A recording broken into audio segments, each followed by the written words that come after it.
Cette illustration montre la répartition des routes bitumées par région au Cameroun et elle a soulevé quelques questions sur l'équilibre du réseau routier. Alors qu'en est-il vraiment? Peut-on dire que l'aménagement des routes au Cameroun est bien réparti? On va examiner ça en comparant à la fois par rapport à la superficie et à la population.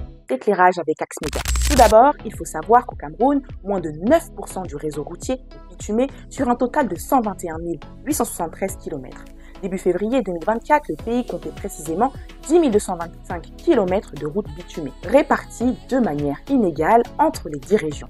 Si l'on rapporte ces chiffres à la superficie des régions, on constate que globalement, il y a peu de routes bitumées par kilomètre carré. La moyenne nationale est de 22 km pour 1000 km², mais des écarts existent. L'Ouest, la plus petite région du pays, arrive en tête avec 78 km de routes bitumées pour 1000 km², suivent le littoral et le sud. À l'opposé, l'Est, la plus grande région, est en queue de classement avec environ 10 fois moins de kilomètres de bitume par 1000 km² que l'Ouest. Passons maintenant à la répartition par rapport à la population.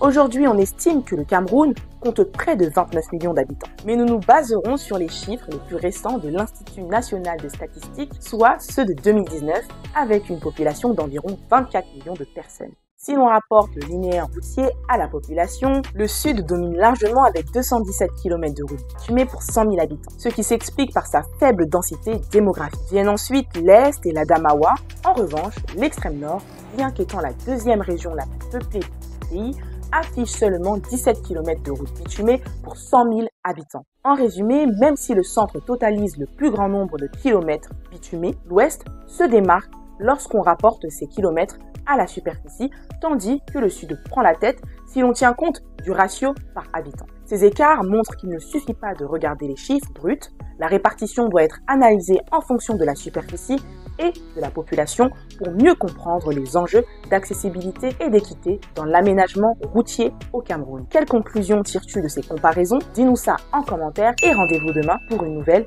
vidéo.